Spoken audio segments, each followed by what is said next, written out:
tem água aqui, obrigado. Tá quente hoje? Não sei, é bom. Sim. É de hoje? Tá, ele disse que é, então tá bom. Bom dia, irmãos. Graça e paz. Vamos lá, vamos para mais uma lição a respeito da harmonia dos evangelhos. Mas nós vamos começar lendo em Gênesis. Apesar de que nossa série de estudos é sobre o Evangelho, nós vamos começar em Gênesis capítulo 32. Gênesis 32, versículo 22 em diante.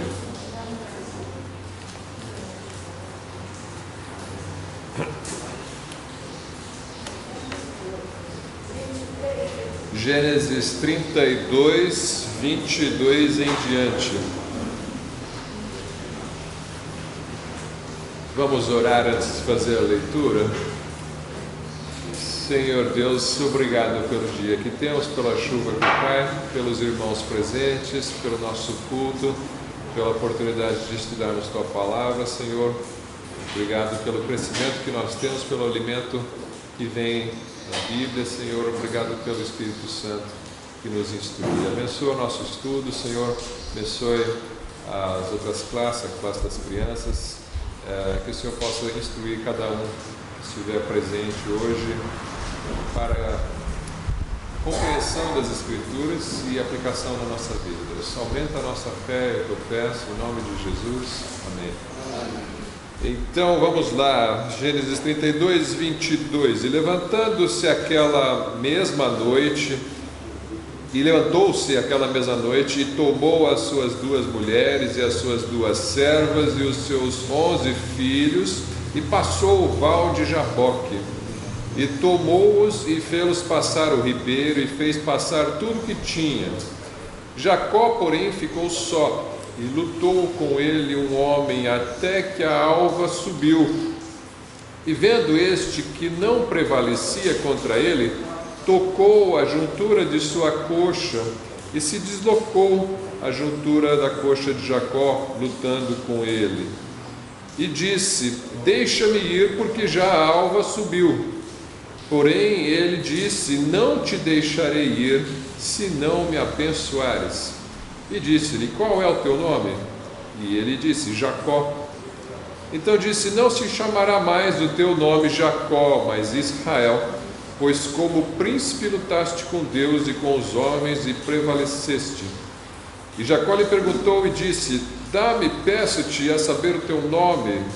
E disse: por que perguntas pelo meu nome? E abençoou ali.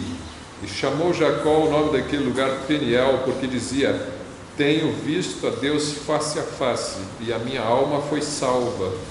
E saiu-lhe o sol quando passou a Peniel, e manquejava da sua coxa. Até aqui, um texto estranho, de certa maneira, né? Jacó, os irmãos vão se lembrar da história, ele fugiu do seu irmão Esaú, porque ele roubou a bênção de Esaú, a bênção que Isaac tinha preparado para Esaú.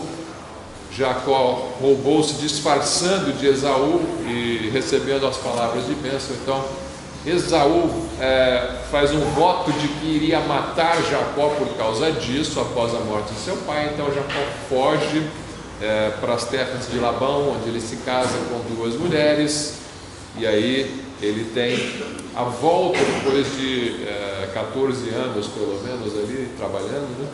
Ele vai voltar para se encontrar com Esaú, e ele está com medo de que Esaú possa fazer com ele.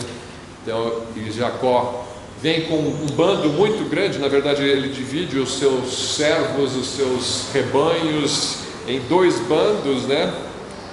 Para atravessar esse riacho e se encontrar com Esaú.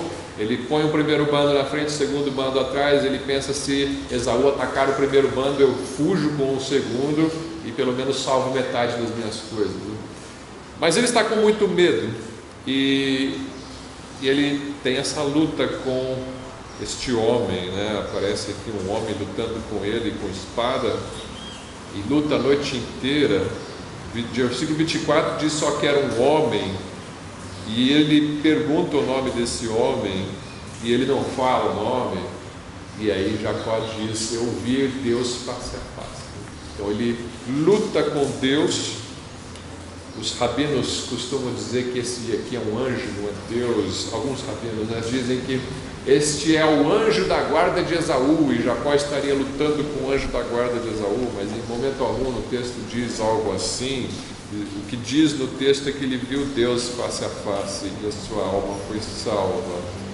Então, apesar de que nós não sabemos explicar muito bem tudo que acontece aqui, por que acontece como aconteceu, nós temos aqui uma revelação de que ele luta com Deus. O seu próprio nome diz isso: Jacó é Israel, significa aquele que luta com Deus.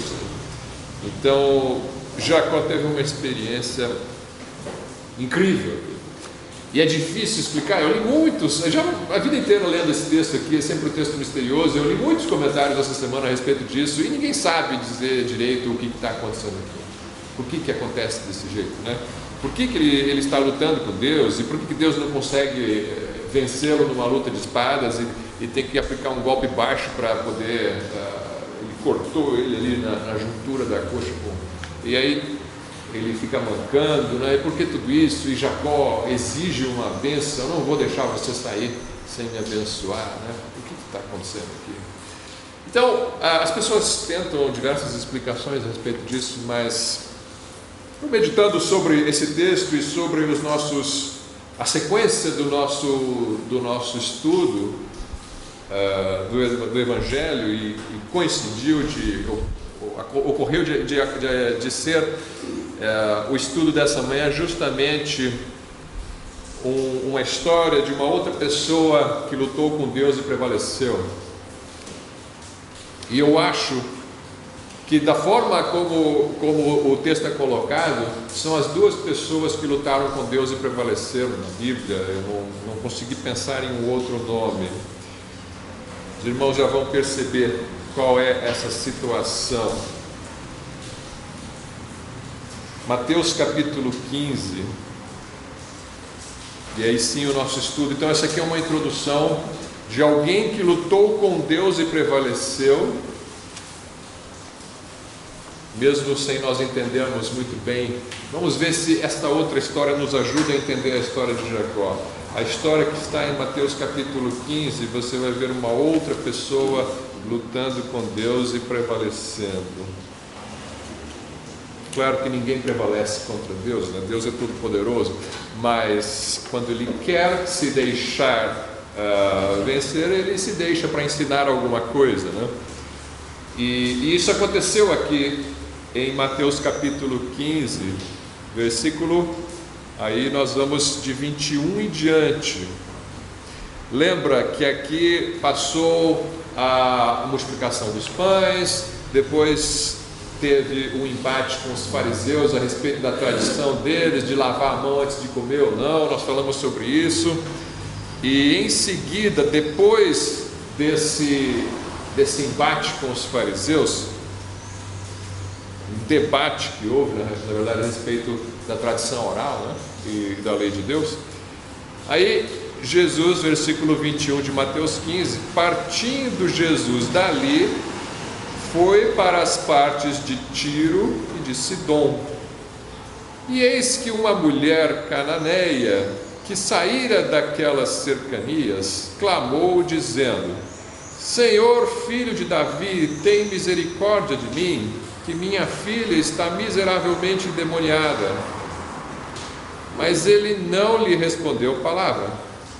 E os seus discípulos, chegando a ele, rogaram-lhe, dizendo: Despede-a, que vem gritando atrás de nós.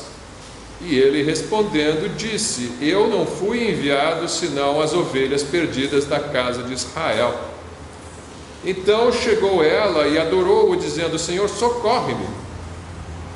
Ele, porém, respondendo, disse: Não é bom pegar no pão dos filhos e deitá-lo aos cachorrinhos. E ela disse: Sim, Senhor, mas também os cachorrinhos comem das migalhas que caem da mesa dos seus senhores.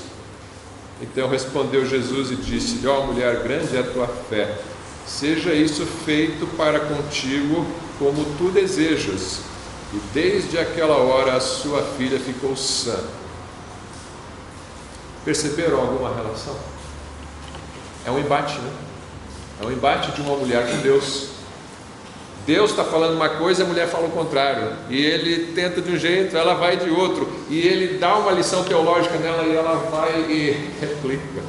Ninguém conseguia debater com Jesus.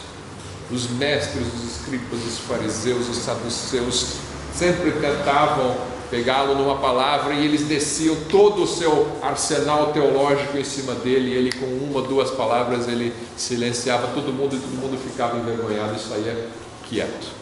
E essa mulher não desiste, ela continua lutando até o ponto que Jesus fala: eu vou te abençoar. Muito parecido com a história, de certa maneira, com a história de Jacó, né? Não é uma luta física, aqui é uma luta, é um debate mais ou menos que está acontecendo, né? E ela consegue aquilo que ela queria. Por quê? Porque Cristo queria que ela conseguisse também, lógico, né? Isso é uma lição para os discípulos, para a mulher e para todos nós, que Cristo está aplicando, assim como a vitória, entre aspas, né, de Jacó com Deus, é uma vitória porque o anjo do Senhor falou para ele: você lutou com Deus e prevaleceu. Então, não é errado você dizer: Jacó venceu Deus naquele duelo, porque Deus quis que ele vencesse, mas ele vence, ele persiste, ele insiste, e ele consegue aquilo que ele queria. E, oi? É possível dizer que nós podemos convencer Deus em dar ideia. Então, pois é, você, na prática sim, na teoria não, né? Mas na prática sim. O que quer dizer isso, né?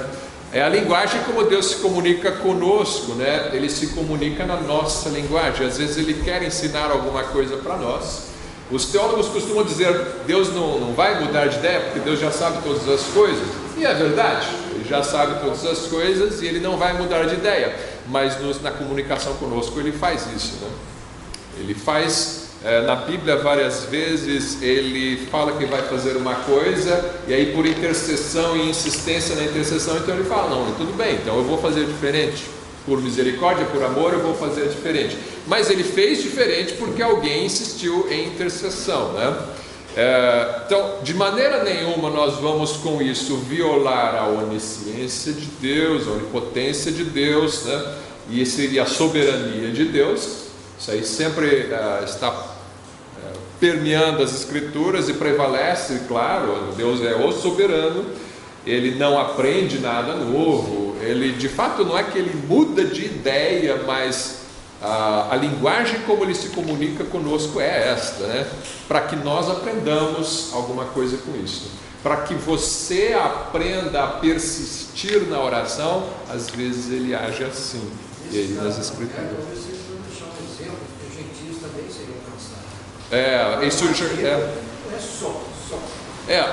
Ele colocou isso, seria uma lição para mostrar até para todos os judeus, né, que os gentios também seriam alcançados. Por que o Gabriel falou isso? Porque já começa com o versículo 21, quando ele diz que Jesus, partindo dali é a Galileia, ele foi para as partes de Tiro e Sidom, né? Ele vai para Tiro e Sidom, que são fora de Israel, fora da Judéia, fora da Galileia. Isso é mais para o norte, Tiro e Sidom. Se você for colocar no mapa hoje, você vai ver o Líbano, né? Ali seria cerca de talvez 70, 80 quilômetros ao norte da Galileia. Então é uma longa caminhada. Ele foi longe andando com os discípulos ali para se afastar da Galileia, né? Já começa aqui algumas perguntas: por que ele anda tanto assim? Por que ele se afasta da Galileia? E a gente vai ver que ele fica pouco tempo lá em Tiro e Sidom. E Tiro e Sidom, é curioso essa mulher ter tanta fé, né? E buscar o Senhor, sendo um povo que não é de Israel, não é um povo de Deus. O que eles conhecem do Deus de Israel, né? Eles conhecem alguma coisa, né? Eles não eram seguidores do Deus de Israel. Eles vão adorar ali, talvez Astarote, se você for pensar nas crenças do Antigo Testamento, né? Se é que elas persistiram até essa época, então eles estavam ali cultuando os seus deuses, né? É um povo pagão, povo gentil, pagão, que não serve Israel. Não são nem samaritanos, né? Eles são piores ainda em termos de impureza, vamos dizer assim. No judeu, você se achegar a um samaritano já seria impureza. Você se achegar a um pagão totalmente, né? O samaritano é mestiço, né? Meio judeu, meio estrangeiro. O libanês ali, o Tiro e Sidom, é totalmente estrangeiro, né? Então seria, na cultura judaica de então, uma impureza você ter contato, você ia ficar impuro se tivesse contato com um estrangeiro. No ensino rabínico seria um contato impuro, né? E Jesus vai para lá, não diz por que ele vai para lá. Alguns acham assim, ele foi para lá porque Herodes tinha acabado de matar João Batista e os fariseus já foram em cima dele. Ele pensou, vou me afastar porque não está na minha hora de morrer ainda, talvez por isso ele foi para longe. Outros acham que ele se afastou porque ele queria um pouco de paz e sossego para treinar os seus discípulos, porque ele estava sempre cercado de gente, só milagres e trabalho, e ele queria um tempo para preparar os seus discípulos. O fato é que o texto não diz por que ele foi. Você pode pensar que quem sabe ele foi lá para alcançar essa mulher também, né? Ele fica pouco tempo lá e ele espalha ali o evangelho da salvação também para os estrangeiros. Esse povo não tinha visto nenhum milagre. Por quê? Porque em Mateus 11, 21, Jesus fala a respeito de Corazim e Betsaida, ai de vocês, porque se em Tiro e em Sidom tivessem sido feitos os milagres que fizeram aqui, e há muito que em saco e cinza teriam se arrependido, né? Com saco e cinza eles teriam já se arrependido, e Corazim e Betsaida não se arrependeram.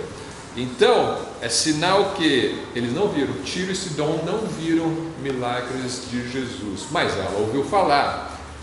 Muitas pessoas de Tiro e Sidom talvez tivessem no passado viajado para a Judéia para ver os milagres de Jesus. A fama dele chegou até Tiro e Sidom, só que ele era judeu, né?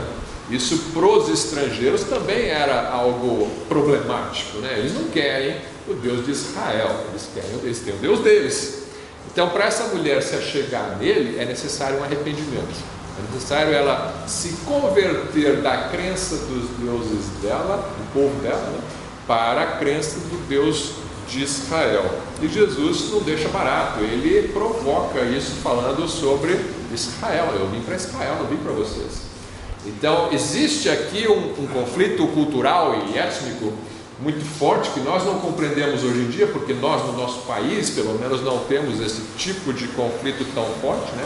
Existe aqui um racismo e um racismo assim muito mais fraco do que o dessa época, certamente, né?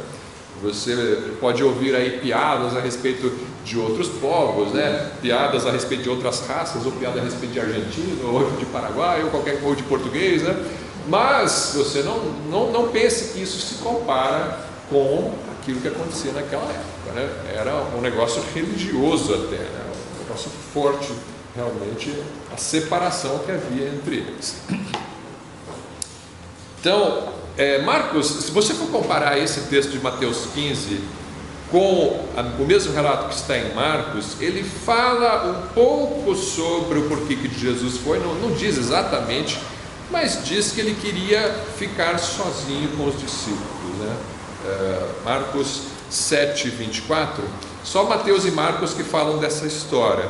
E aí vamos dar uma olhada aqui, do jeito nós lemos em Mateus, vamos ler o relato de Marcos. O relato de Marcos é um pouco mais curto, mas ele traz um detalhe interessante aqui no começo, né? Quando ele fala: levantando-se dali, foi para os termos de Tiro e Sidom, e entrando numa casa, não queria que alguém o soubesse. Então isso já não diz Mateus, ele queria sossego, ele queria silêncio, ele queria isolamento, né? Seja lá pelo motivo que fosse, ele queria isolamento, não queria que alguém o soubesse, mas não pôde esconder-se, porque uma mulher cuja filha tinha um espírito imundo, ouvindo falar dele, foi e lançou-se aos seus pés. E essa mulher era grega, Ciro-fenícia de nação, e rogava-lhe que expulsasse de sua filha o demônio. O Mateus diz que ela era cananeia, Marcos diz que era grega, Sírio-fenícia. Aí a gente já fica na dúvida, né? Afinal de contas, é grego, é cananeia ou é Sírio-fenícia, né? Tem 4 nomes. Então, grego, vamos começar com grego. Grego é difícil ser, ao mesmo tempo, cananeu e grego. Por quê? Porque cananeu está ali no Oriente Médio, a Grécia está na Europa, afinal de contas, de onde que era, né? Então, grego provavelmente se refere à cultura, o mundo ali com a cultura grega. Então está querendo dizer, olha, ele não era da cultura judaica israelita, era da cultura grega. Então seguia os deuses dos pagãos e era seguidora da cultura grega, era mulher grega. Ciro Fenícia de nação, aí já é onde morava. Não, tinha cultura grega, morava na região ali onde é a Síria e Fenícia. Como eu falei, se você for traduzir para os tempos de hoje, seria, hoje em dia ainda existe Síria, mas a Fenícia virou Líbano, vamos dizer assim, né? Mais ou menos a região ocupada pelo Líbano hoje. E Cananeia. Cananeia é um dos aqueles povos do Oriente Médio antigo, né? Desde Noé que a gente ouve falar dos cananeus. Então ela era de sangue cananeia, de habitação sírio-fenícia e de cultura grega. Mas ela é descendente dos cananeus. E isso é um problema sério, né? Você ser cananeu ali, como eu falei, ela era pior do que os samaritanos. Ainda vai falar que é cananeu, cananeia, né?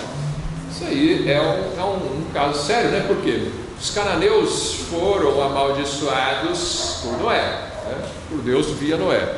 Quando Noé ele toma aquele porre depois do dilúvio, né? Se embriaga e dorme nu. E aí quem que vai vê-lo na tenda? Cão. Foi Cão que viu. O filho foi amaldiçoado. Canaã é um dos filhos de Cão. Cão é um dos filhos de Noé, né? Cão sem Jofé. Cão, ele viu e zombou. O filho dele foi amaldiçoado. Maldito seja Canaã, disse Noé. Engraçado que ele não diz maldito seja Cão, ele diz maldito seja Canaã. Cão tinha outros filhos, mas ele amaldiçoou via Canaã. Porque ele seria mesmo ali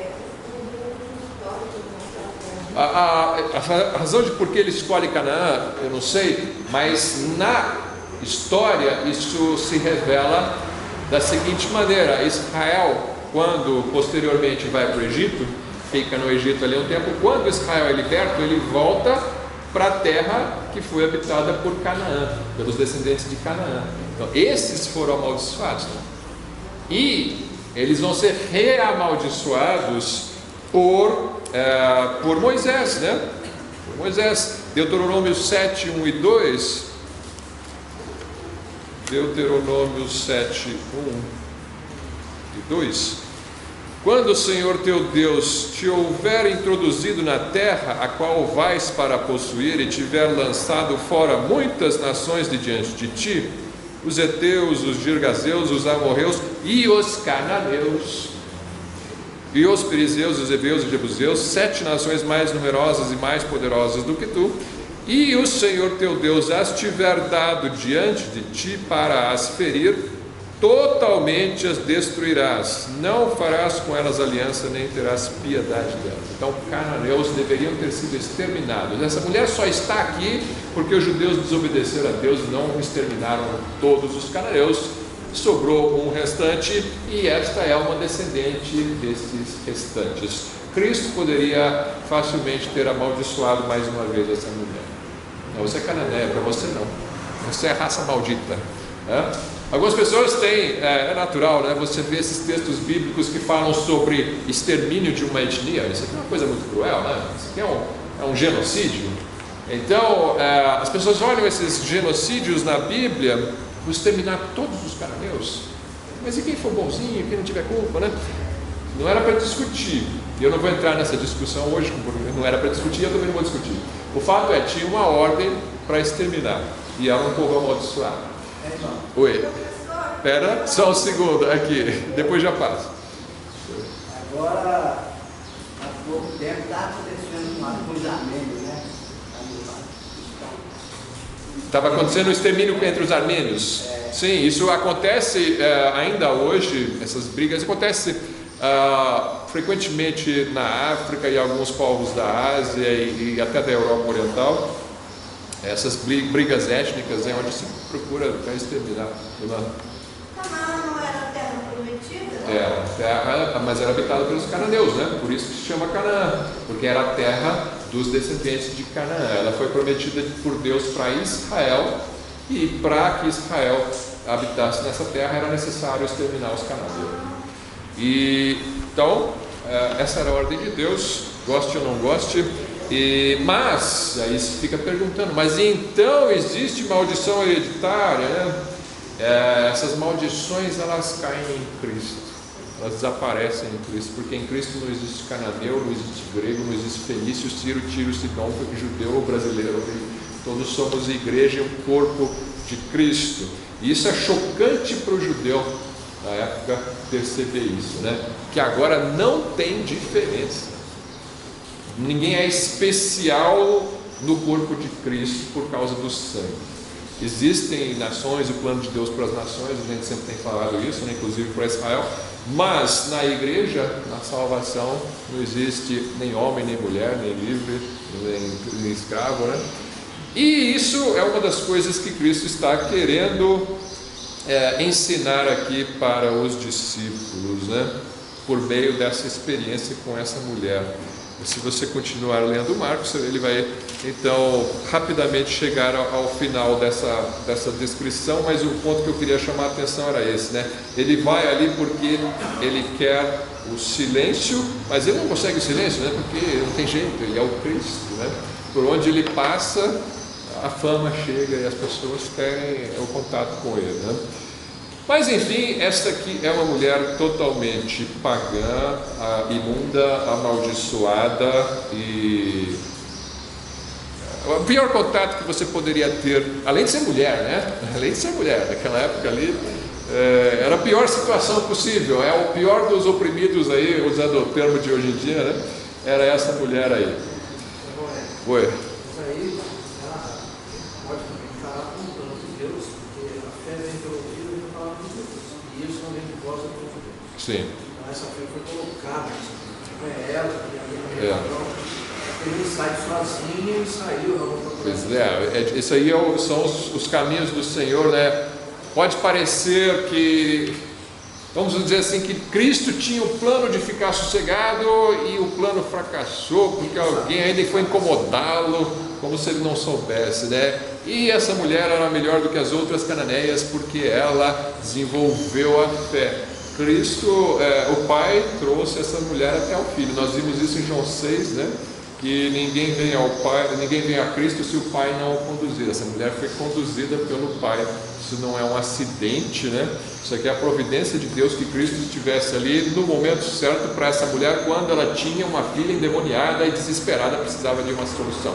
E aí, quando você vê o seu filho em situação dessas, e você já recorreu a Moloque, a Astarote, a Zeus, a qualquer um e nada funcionou, você vê Cristo chegando, você vai, não interessa se ele é de Israel, não é, eu vou atrás dele, eu preciso do Senhor, né? E aí Deus usa isso para que ela seja salva e a sua filha liberta. Voltando a Mateus 15, no versículo 22,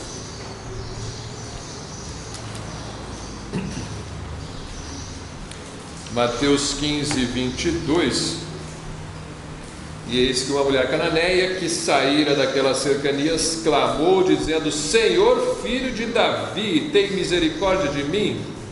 Tem outra pessoa nos evangelhos que gritou assim: Senhor, filho de Davi, tem misericórdia de mim. Quem foi?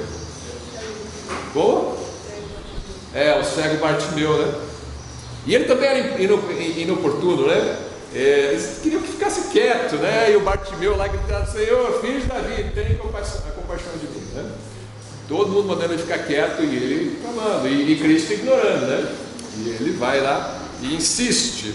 E essa é uma lição desse texto, a insistência. Se ele gritasse só uma vez: Senhor, tem misericórdia de mim, Cristo ficou quieto e passou. Ele não insistiu. Você pode imaginar, então ele continuaria cego. mas ele insiste até receber uma resposta de Deus. É aquilo que o Gabriel tinha falado, né? Parece que mudou de ideia Deus, né? Eu não ia curar, mas agora eu vou curar porque ele está me importunando muito. Isso é uma linguagem humana, né? É uma linguagem com a qual Deus se comunica conosco, porque nós somos homens e mulheres e precisamos desse tipo de relacionamento. Nós entendemos esse tipo de relacionamento e é assim que Deus se relaciona conosco, então, comunicando-se conosco na nossa linguagem, né? Isso desenvolve a nossa fé e a nossa proximidade com Deus. Tá, então, tem uma outra coisa aqui. Como essa estrangeira reconhece Cristo como sendo o Senhor e o Filho de Davi, sendo que nem os teólogos de Israel reconheciam isso. Então ela está com a teologia melhor do que a dos fariseus. Ela já sabia do Messias israelita. Isso aí ela sabia. Porque senão ela não teria chamado ele de filho de Davi. O filho de Davi é um título messiânico. Esse aqui é o Messias. Ele é o Senhor e ele é o Messias. Ela crê nisso. Ela fez lição de casa. Fez lição de casa e creu. Já começa crendo. Ela vai com convicção chamando ele de filho de Davi. Por que ela sabe disso, né? É por ouvir falar. Não tinha contato com Cristo ainda. Está tendo seu primeiro contato pessoal com Cristo. Mas ela, de ouvir falar, creu. Bem-aventurados aqueles que não viram e creram, né? Tem muita gente que precisou ver para crer na Bíblia, mas alguns não viram e creram. Esses aí são bem-aventurados. E a sua fé é exemplo para nós, é separado como um exemplo para nós. Você tem uma teologia profunda aqui. E ela fala que a sua filha está miseravelmente endemoniada. A palavra aqui do grego para filha é filhinha, ou seja, era uma criança possuída por demônios. Isso é possível, né? O demônio não pede licença só porque é criança, ele pode pegar uma criança, principalmente uma criança de uma cultura pagã, né? Ele não sabe com que tipo de cultos esta mulher se envolveu no passado, né? Mas é possível sim uma criança ser possuída por demônios, e este é o caso aqui. E nós temos então a luta começando no versículo 23. Vai ser aqui uma luta para ela ganhar a atenção de Cristo. Nessa luta, no versículo 23, primeiro Cristo se faz mudo, né? Ele fica em silêncio, ele ignora a mulher. Assim como ele tinha ignorado Bartimeu, né? Ele ignora essa mulher aqui, mas ele não lhe respondeu palavra. Parece muita frieza da parte de Jesus, né? Uma mulher pedindo socorro por causa de uma filha endemoniada. Essa é a pior situação possível, filha endemoniada. E Cristo ignora essa mulher. Ele não respondeu palavra. E o pior, os discípulos não só ignoraram, eles pediram para ele mandar ela embora, né? Pede-a que vem gritando atrás de nós. Estava desesperada a mulher. Não era assim, embaraçoso, né? Você está ali numa reunião com seus amigos, né? De repente entra uma mulher gritando, não foi convidada, vem. O Marcos disse que entrou numa casa. Como é que você entra numa casa sem ser convidado, né? Fazendo escândalo. Fazendo escândalo, a vizinhança toda vendo essa situação, é embaraçoso. E os discípulos falam assim, ó, vamos embora. Está gritando aqui, está inoportuno isso daqui, está ruim, né? Muito mal educada essa mulher, né? Manda ela embora. Já não gosto mesmo de estrangeiro, né? E ainda, e eles perceberam que Cristo ficou em silêncio, porque se Cristo falasse imediatamente, eles iam ficar quietos, né? Mas Cristo ficou quieto, é sinal que Cristo não quer atendê-la. Estamos num negócio, estamos numa reunião aqui, né? Você está atrapalhando. Então ela estava, mas ela não se detém, ela continua sendo impertinente. Segundo ponto, no versículo 24. Então, primeiro, o silêncio de Cristo. Segundo ponto, nós temos a resposta de Cristo. Ele respondendo disse: eu não fui enviado senão as ovelhas perdidas da casa de Israel. Ele entra com teologia aqui para ela. Olha, você não me conhece, você veio me dizendo que eu sou o filho de Davi, é verdade. Só que o filho de Davi, ele vem para a casa de Davi, ele não vem para vocês. Ele não vem para os gregos, ele vem para os israelitas. Então, você está atrapalhando mesmo, né? Eu não vou te atender, em outras palavras, porque eu não vim para vocês, eu vim para a casa de Israel. E o que ele quer dizer com isso? Ele é o Messias de Israel, ele é o rei de Israel, ele não vem para os fenícios. É claro que tem profecias que vão incluir os gentios também, né? Você vai ler os profetas velhos também, você vai ver isso aí acontecendo, os gentios sendo atraídos também para o reino de Cristo, mas primeiramente para Israel, né? Ele se apresenta como o filho de Davi, o Messias, o filho do homem, né? Ele sempre se chama de filho do homem também é um título messiânico. E ele então fala isso: não, eu não vim para você, quase que vai embora, né? Não vim para você. E ela tem que aguentar isso daí.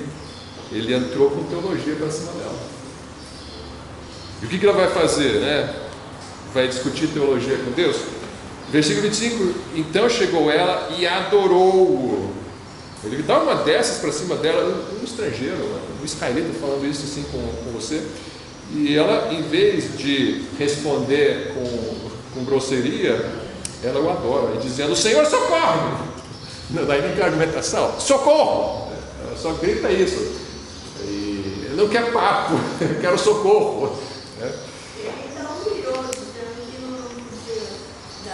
É uma situação, de certa maneira, humilhante, né? E vai piorar quando ele passa para o próximo versículo e chama ela de cachorro. Isso é uma humilhação. E a fé também. Esse adorou dá essa impressão que não caiu de joelhos, talvez não sussurrava. Socorre, não sabe? Se ela gritou aqui. Mas, bom, ela estava numa gritaria, né? Os discípulos disseram que ela estava gritando. Até aqui estava gritando. Está adorando, está com o rosto no chão. Dizem os especialistas em grego que aqui a ideia é que ela põe o rosto no chão e fica no chão e adora, e fala: socorro, socorre-me. E em seguida ele piora ainda mais, no versículo 26, uma mulher numa situação dessas chegou aclamando por misericórdia, pôs o rosto no chão pedindo socorro, e ele, em vez de se compadecer, ele, porém, respondendo, disse: não é bom pegar no pão dos filhos e deitá-lo aos cachorrinhos. Né?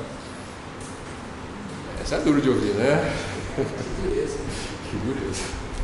Não é fácil. E ele vai fazer isso com ela. E os discípulos estão assistindo a cena. É isso mesmo, né? Se tivesse vai embora, velho. Se fosse hoje, politicamente correto. Mas ela só queria vingá-los. É que ela não se dá por vencida, ela continua lutando com Deus. Ela insiste e ela luta com Deus, e ela fala, e ela diz: sim, Senhor, mas também os cachorrinhos comem das migalhas que caem da mesa dos seus senhores. Você já viu que quando alguém tenta te humilhar, a melhor maneira de você vencê-lo é você se humilhando mais ainda? Porque quando você se humilha no pó, no máximo, não existe nada que a pessoa possa fazer para te derrubar, porque você já se pôs lá embaixo. Então isso aí é dica até para quem está com uma pessoa aí no seu pé tentando te humilhar. A pessoa: você não presta. Pois é, eu sou pecador mesmo, mas Cristo me libertou. Oi. A causa dela era maior que o orgulho. Exato. Ela queria tanto que a filha fosse curada, liberta, que ela não se importa com nada. Não se importa com nada. E ela se arriscou, ela sabia o risco que ela estava correndo em ir pedir ajuda para um estrangeiro israelita, naquela cultura. Ela tem uma noção do que vem por aí, não tanto assim, eu acho que ela não esperava tudo isso, mas a fé era grande demais. E, por outro lado, ela conhece esse Cristo de algum jeito, alguma coisa ela ouviu de Cristo para saber que ela podia insistir, porque se não soubesse ela também teria largado mão, mas ela sabe quem ele é, ela tem convicção de que ela é o Messias. Se ela não tivesse essa convicção, ela já teria largado faz tempo. O que Jesus está fazendo aqui com ela? Está testando a fé. Ele está provocando mesmo, né? Ele está sendo realmente quase que assim, irônico e maldoso, entre aspas. Jesus não é maldoso, né? Jesus é santo e perfeito. Mas assim, é um teste para espremer, para ver o que sai. Quando ele testou o jovem rico, ele fez um teste com o jovem rico, né? O que eu faço para herdar a vida eterna? Isso é fácil, eu vende tudo, dá para os pobres, me seguem. E o jovem rico espalhou. Não passou no teste. A pessoa, não, em geral, não tem que vender tudo para ir para o céu, né? Mas Cristo fez um teste. A pessoa não precisa ouvir essas coisas que ela ouviu aqui de Jesus, mas Jesus fez um teste. Ele queria saber. Por quê? Volta e meia entre os judeus vinha um monte de gente ali para ele. Senhor, eu preciso de ajuda. Ele ajudava e a pessoa ia embora nunca mais, né? Recebi minha cura, já era. Ainda saía falando mal de Jesus às vezes, né, para os fariseus. E aí, ele está cansado disso também, né? Vamos ver como é que é a fé desta aqui. E aí ele prova essa fé. E ele faz um exorcismo à distância aqui, né? Você vê que ela, no final das contas, ela vence o argumento. Ela vence o argumento. Ele não tem mais o que falar para essa mulher. Eu já falei tudo que eu podia descarregar para essa mulher para ela ir embora. E ela não foi, é sinal que ela crê mesmo, né? E aí ele fala, então respondeu Jesus e disse: ó mulher, grande é a tua fé. Olha a mudança de ó mulher, isso está no grego, esse ó mulher está no grego. É respeito. Jesus respeitou essa mulher, muito. E ele fala, grande é a tua fé. Esse grande aqui no grego é a palavra mega. Você tem uma mega fé, né? É aquele filme Mega Tubarão, né? É grande, né? É mega a fé, né? Você tem uma mega fé, né? Seja isso feito para contigo como tu desejas. E desde aquela hora sua filha ficou sã. Fez um exorcismo à distância. Teve uma outra pessoa no Novo Testamento que teve uma mega fé, que Jesus elogiou e que recebeu uma cura à distância também. Quem foi? Centurião, né? A gente não sabe o nome dele, né? Mas aquele centurião que ajudou a construir a sinagoga ali em Cafarnaum, e que era um homem temente ao Deus de Israel, mas ele era romano, também estrangeiro, né? E Jesus fala, nem em Israel eu achei uma fé igual a desse homem. Vai que o teu servo está curado, né? E essa mulher também, mais uma vez uma estrangeira. São poucos que receberam elogio de Jesus por causa do tamanho da fé. Os 12, geralmente eles recebiam reprimenda, né? Repreensão. Esses seus homens de pequena fé, né? Homem de pequena fé, homem de pouca fé. Os 12. E os estrangeiros, mulher de grande fé, homem de grande fé, né? Mas Cristo escolheu para estarem do seu lado homens de pequena fé. Por que será? Porque Cristo escolhe, Deus escolhe as coisas loucas desse mundo para confundir as sábias também, né? Tem que ter fé, mas Ele não escolhe os melhores. Isso é uma coisa que você tem que entender. Deus não escolhe os melhores. Muitas vezes Ele escolhe os piores. Mas tem fé, né? Não precisa ter muita fé para ser salvo, mas tem que ter fé. Eles tiveram fé e Deus aumentou a fé então com o caminhar. Essa mulher já começa com uma mega fé, né? Já começa com... Tem uma terceira pessoa que foi elogiada por Jesus, a sua fé, e que era israelita. Quem foi? Como? Essa tinha. Eu não lembro se Cristo elogia a fé dela. Acho que não elogia. Sua fé te salvou, ele fala para algumas pessoas, mas uma pessoa que foi elogiada, assim, a atitude foi elogiada por Jesus. Como? Sim, essa também, a mulher que lavou os pés dele com as lágrimas, né? Essa foi uma israelita. A outra que eu pensei foi a do azeite. São duas que ungiram ele, né? A outra que eu pensei foi a viúva pobre, né? A viúva pobre bastante elogiada também por Jesus. Então não são só estrangeiros, né? Mas até aqui nós temos aí o centurião e esta mulher Ciro-fenícia sendo muito elogiada por Jesus, né? E aí Jesus faz esse exorcismo. Ele nem fala nada, não faz uma oração, não, ele só fala, pode ir que já está sã, já ficou sã, né? E aí Marcos vai falar que ela foi e encontrou a menina no quarto liberta, né? Vamos aí então, o que essa fé tem, né? Ele parece, o que tem de especial nessa fé? Parece, para início de conversa, que Jesus está querendo atrapalhar a fé, né? Será que Jesus não quer converter essa mulher? Mas é que Jesus conhece os corações, né? Então ele sabe que ele pode testar essa mulher desse jeito, né? Essa, na verdade, é da nossa, não é? Exato. Ela, na verdade, se ela se achega assim a Jesus, ela já está salva antes mesmo de conversa começar, né? Eu creio que essa mulher já é salva antes mesmo da conversa começar. Se ela já chega com essa atitude, o que ela conseguiu com a fé foi o exorcismo da filha, mas a salvação ela já tinha.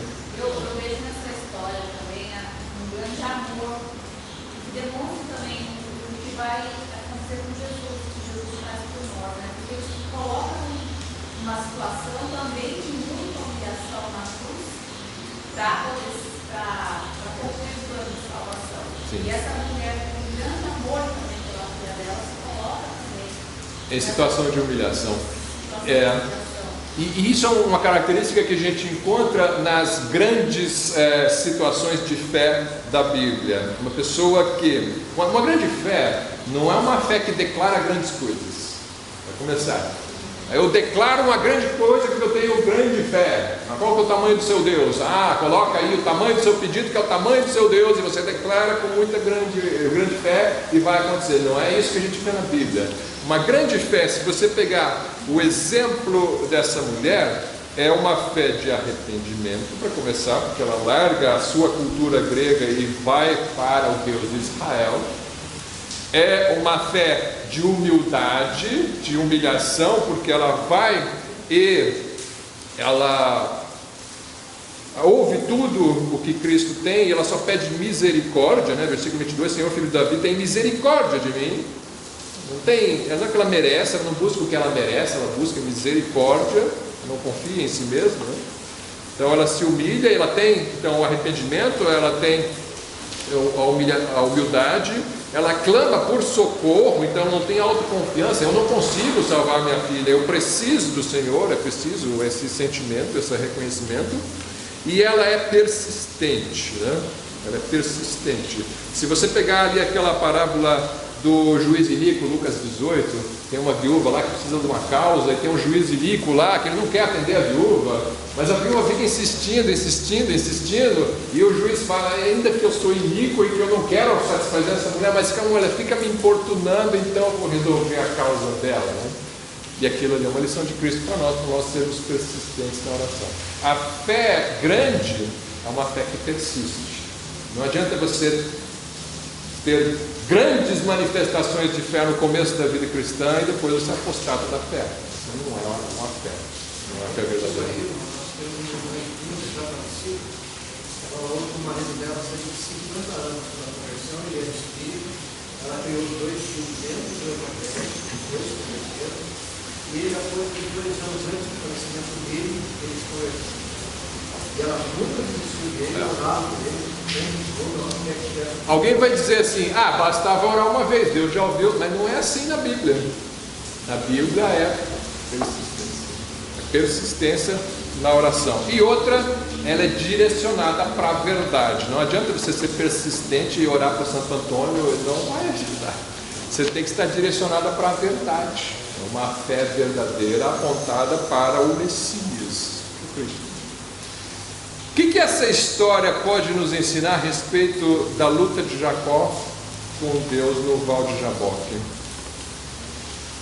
Ali você tem também Jacó buscando uma bênção, porque ele ora. Se você ler o começo do capítulo, ele tem ali uma visão ali de anjos ali, e ele está com medo, e ele clama ao Senhor, que o Senhor me prometeu dar futuro, terra, etc. Então ele usa isso para invocar a bênção sobre si, e agora está com medo que ele vai morrer nas mãos de Esaú. Então ele está buscando a bênção, a situação dele é crítica: eu vou perder meus filhos, vou perder minha vida se Esaú vier contra mim. Então ele precisa da bênção de Deus, então ele está desesperado lutando pela bênção de Deus. Ele encontra um homem que é Deus testando a sua fé ali naquele val, e este homem vai lutar com ele, como Cristo luta com a mulher ali, para tentar ver o tamanho da fé dele, e Jacó não larga de lutar, até conseguir a bênção, e luta a noite inteira, diz que até o amanhecer, e o anjo fala: eu vou embora porque já está amanhecendo, e ele diz: eu não vou te largar enquanto você não me abençoa. E o anjo abençoa. Ele era um homem que luta, é um lutador, né? É um lutador. E ele recebe, e ali é nascida a nação de Israel. Ali o nome dele muda para Israel, que luta com Deus, e ele dá nome à nação, a nação que não se chama Abraão, a nação que não se chama Isaac, a nação que não se chama Jacó, ela se chama Israel. Ela nasce ali, daquele encontro. Claro, todos os passos, Abraão, Isaac e Jacó fazem parte do povo escolhido, mas ali você tem o clímax, onde é o evento que define a criação do nome da nação, o nome de Israel, aquele que luta com Deus. Até aí eles eram conhecidos como hebreus. Sim, hebreus, exato. Os egípcios sempre chamavam eles de hebreus, né? Exatamente. Mas enfim, nós temos os estrangeiros em geral chamavam eles de hebreus, depois os de Israel se chamavam mais de israelitas mesmo. Mas vamos encerrar por aqui. Oi. Judeus é mais depois do cativeiro que esse nome fica mais prevalente. Cativeiro da Babilônia, quando separa os reinos, Israel era as 12 tribos juntas, né? E depois as 10 tribos ficam com o nome de Israel, e as 2 do sul ficam com o nome de Judá, né? E aí então Judá, judeu. Como o povo que volta do cativeiro são os judeus, são as 2 tribos do sul, então fica prevalecendo mais esse nome judeu até hoje, né? O nome judeu que prevalece mais. Ok? Eu vou passar a palavra para o irmão Manuel. Parece que temos uma palavra missionária hoje, né?